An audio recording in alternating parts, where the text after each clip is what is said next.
Muy bien, empezamos con nuestro editorial. Breve, un poquito sacado de la manga porque tampoco ha habido mucho movimiento, como he dicho. Y es el tema del fin para muchos termina el 2025. Y bueno, como ya se ha visto, se ha terminado de plasmar todas las candidaturas para el 2026. Se han planteado también ya algunos recursos porque ya empezó la temporada de tachas. Recuerden que es hasta febrero es que no sabremos cuáles son las planchas definitivas, cuáles van a perdurar en la campaña, cuáles van a estar plasmadas en la cédula de votación. Así que queda mucho tramo por recorrer. Y como decía, el fin para muchos quiere decir que, por ejemplo, para candidatos como el señor Barnechea y en fin, toda Acción Popular, ya la cosa está terminada y finiquitada. Aunque la fantasía del señor Barnechea era de que iban a impugnar a la resolución, que iban a presentar algunos amparos, qué sé yo. Igual ya no les alcanza el tiempo. Así salga algo hasta antes de febrero, ya los plazos para hacer los demás procesos ya no les va a alcanzar, así que definitivamente no van a participar. Ese es uno que ya se vio su fin. Ahora empiezan las tachas. Hay tachas obviamente para la candidatura de Keiko Fujimori, la candidatura de López Aliaga. Por ahí también se presentaron algunas improcedencias para Juntos por el Perú. Bueno, aunque improcedencia no tanto, ellos aducen de que mientras estaban inscribiendo hubo un problema con el sistema y no pudieron verificar las firmas. En fin, ellos tienen un problema más técnico con el Jurado Nacional, creo, o con... No, sí, con el Jurado Nacional de Elecciones. Entonces, están viendo qué es lo que pueden hacer, qué es lo que va a suceder. Ahora, lo real es que muchas de estas planchas se van a ver incompletas, ya sea porque se lo bajen al propio candidato o ya sea porque se lo bajen a los vicepresidentes, o incluso como está sucediendo en algunos casos, como el caso de Fuerza Popular también, que han presentado una improcedencia, ¿ya? Inadmisibilidad, ¿no?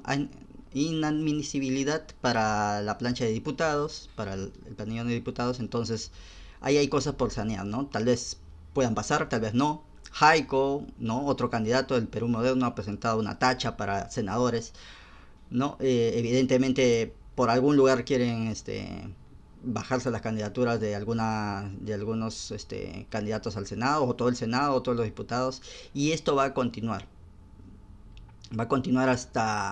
eh, hasta febrero, como hemos dicho, ¿no? Muchos candidatos no tienen asegurada su estancia en las próximas elecciones. Vamos a ver qué es lo que va a suceder. Algo me dice que más de uno se va a caer. Por ejemplo, el caso del propio Vladimir Cerrón, de Perú Libre, que muchos aducen que su candidatura tampoco es válida. Si él sale, ya no va a funcionar, como digo, ya no va a funcionar eso que sucedió la vez pasada con la candidatura del propio Perú Libre de Vladimir Cerrón, ni tampoco el de Partido Morado, donde con solamente un vicepresidente se presentaron y participaron. Esta vez creo que ya tenemos experiencia de que ese tipo de situaciones no se debe permitir pasar. Ya el Jurado Nacional de Elecciones ya no está bajo el control de Salas Arenas, así que vamos a ver qué tanto proceden este tipo de tachas. Y por otro lado he visto algunos problemas internos en algunas candidaturas también.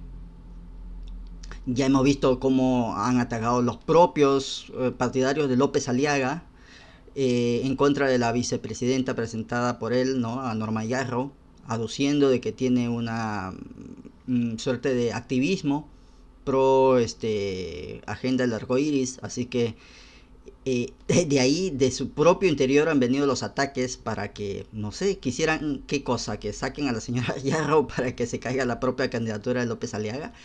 Algo me dice que no eran los de propio partidario de López Aliaga, ¿no? Pero en fin, no ha pasado más a mayores eso. López Aliaga se ha mantenido, además que ya no era posible sacar la señora.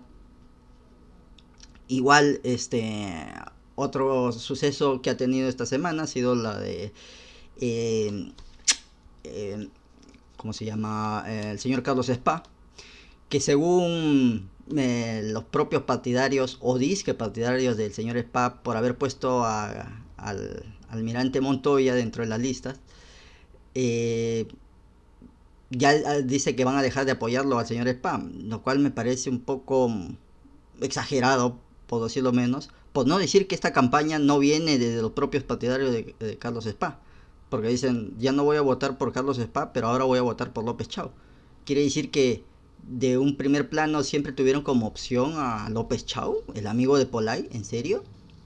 Que además si dicen que no van a votar por Carlos Spa porque lleva a Montoya, pero que López Chau lleva a Indira Wilca y a Ruth Luque, que ya son también figuras repetidas, o es que ellos son mejores que Montoya, y quiere decir que si es que Ruth Luque e Indira Wilca se fueran con Carlos Spa, sí sería una buena lista congresal, una buena lista al Senado, a los diputados. Algo me dice que esta es contracampaña más bien hecha por el mismo grupo de López Chau. No creo que sea del señor Carlos Spa. Además, amigos, al final de cuentas eso ni suma ni resta. El señor Montoya puede hacer lo que quiera, pero el que lleva la batuta siempre es el candidato presidencial, ¿no? Muchos candidatos al Senado o a diputados ahora, porque antes eran solamente congresistas en general, hacen un montón de cosas y no afectan a la candidatura del candidato presidencial. Ya lo hemos vivido en varias campañas anteriores, e incluso, como vemos ahora ya con congresistas electos, ¿no? Que hacen todos los desmanes, todas las pillajerías que hacen, no mella a sus propios candidatos de sus partidos. Digo yo, si fuera así del propio Perú Libre, del propio Fujimorismo, del propio PP, ya no quedaría nada. Porque si esos personajes, que ya lo hemos visto haciendo sus pillajerías, están postulando ahorita con ellos de nuevo, entonces ya la candidatura ya no tendría ni posibilidades de nada. Pero sin embargo existen. Y existen en las encuestas. Que son ciertas, que no son ciertas, bueno, pero existen. Entonces, estos son bluff y muy primarios. O sea, que estas cosas les sucedan ahora es creo que mejor para todos estos candidatos, porque ya llegados a febrero y ya llegados a abril, ya la gente se ha olvidado de todo y por todo, ya no existe nada. Entonces, bueno, de su parte nada hay que preocuparse. Nosotros, buenos, los periodistas siempre tenemos cosas que informar, así que esto nos parece algo curioso, relevante. Pero lo que sí es que algo nos dice que no van a llegar los 30 y tantos que se han inscrito hasta ahora. Algo me dice que se van a caer varios. Esperamos que sean muchos más de los que ya se anuncian. Esperamos que no pasen los 30. Con todo, en verdad son demasiados. Y muchos están ahí de relleno, ya apuntando a, no sé, a jugarse la lotería. No tienen ningún norte, no tienen ningún rumbo. Esta semana ha habido poco movimiento, pero he estado revisando videos anteriores de los candidatos o los precandidatos en esos momentos y en verdad no tienen idea de nada. O sea, que se juegan a la suerte solamente porque vieron a un Pedro Castillo que de 0. Tanto por ciento llegó a tener 15, 18%, ganó la primera vuelta y pasó a la segunda y después ganó la presidencia. Esa es su apuesta. Su apuesta a si Castillo lo hizo, ¿por qué yo no? ¿Por qué yo no? Yo soy mejor que Castillo. Y bueno, pues decirse eso es muy común, muy genérico en este país, ¿no? ¿Quién no se cree que es mejor que Castillo? Todos.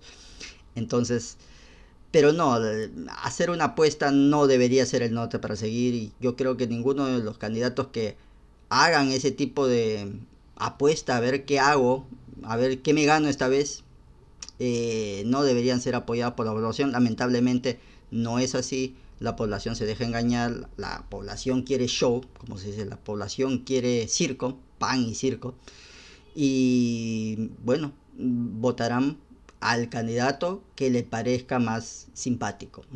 Y no digo de belleza ni nada por el estilo, sino que aquel que le mueva el sentimiento, aquel que le mueva el algo. Puede ser el sentimiento negativo, puede ser el sentimiento positivo, no lo sabremos.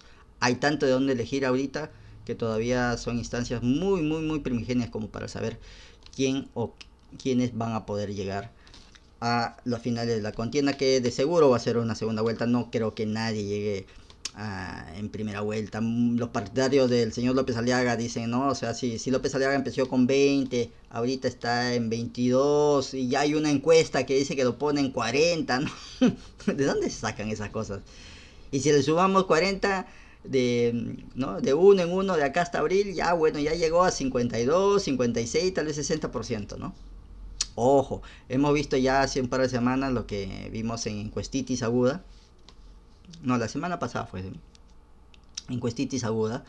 Entonces, ya sabemos que eso de tener 40% a estas instancias, que yo no creo que tenga ahorita 40% el señor López Aliaga, pero así los tuviera, Fujimori digo, Vargas Llosa tenía 40% en el 89 en estas instancias, ¿ya? Em, Toledo tenía 30 por ahí nomás. Pero igual, no les alcanzó y no llegaron a, a ganar la presidencia en esa primera instancia, ¿no? Bueno, Vargas Llosa no, Toledo sí, pero en la siguiente ya nunca más volvió a alcanzar la presidencia el señor Toledo. Pero en fin, lo que digo es que los números de las encuestas solamente reflejan el momento de cuando se ha realizado la medición.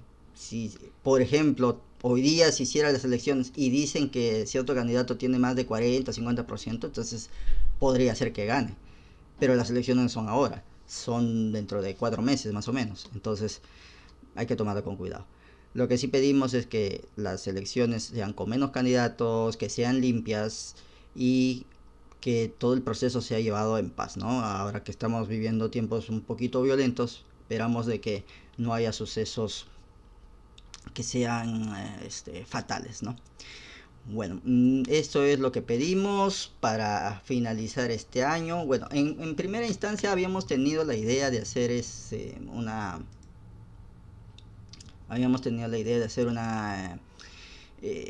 recapitulación de noticias del año, pero dijimos, hoy día todavía no es fin de año, faltan unos cuantos días, faltan 3 días.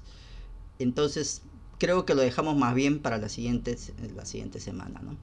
Ah, se me olvidaba mencionar que además de los políticos, tal como anunció el fiscal de la Nación interino Tomás Gálvez, puede hacer que para el día de bajada de Reyes también se desactiven todos los equipos especiales, ¿no? El Abajato, el EFICOP, el Cuello Blancos. ¿Será cierto? Según menciona ahí la última noticia que he visto, que no se les ha comunicado nada. Bueno, tal vez todavía está en transcurso de redacción, de publicación, qué sé yo, pero esa sería una muy buena noticia para empezar el 2026, ¿no? Así que esperemos que sea cierto y eso sea una de las noticias que marque el fin de los muchos que ya hemos conocido, ¿no?